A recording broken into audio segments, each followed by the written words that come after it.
السلام علیکم ورحمۃ اللہ وبرکاتہ۔ دوستوں، کیا آپ نے کبھی سوچا ہے کہ خبر کی پہلی رات انسان کے ساتھ کیا ہوتا ہے؟ کیا آپ اس حقیقت کو جاننا چاہتے ہیں جس سے ایک دن ہم سب گزرنا ہے؟ اگر ہاں تو یہ ویڈیو آخر تک ضرور دیکھیے، کیونکہ آج ہم قرآن و صحیح حدیث کی روشنی میں بات کریں گے، نہ کہ سنائی باتیں۔ اللہ تعالیٰ قرآن مجید میں فرماتا ہے، کل نفس ذائقۃ الموت، ہر جان کو موت کا مزہ چکھنا ہے۔ جب انسان کو خبر میں رکھا جاتا ہے تو دنیا کی زندگی ختم ہو جاتی ہے اور آخرت کا سفر شروع ہوتا ہے۔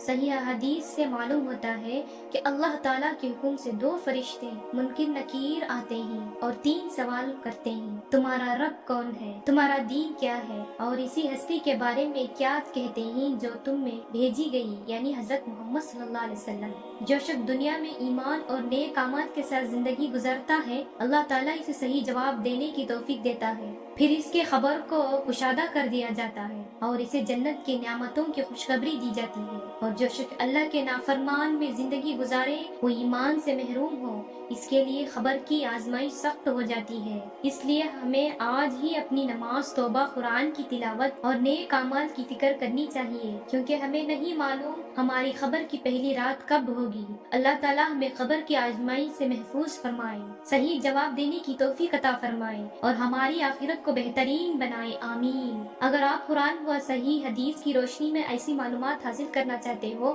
تو ہمارے چینل نور اسلام کو ضرور سبسکرائب کریے، ویڈیو کو لائک کریے اور اپنے دوستوں کے ساتھ ضرور شیئر کریے۔ السلام علیکم ورحمۃ اللہ وبرکاتہ۔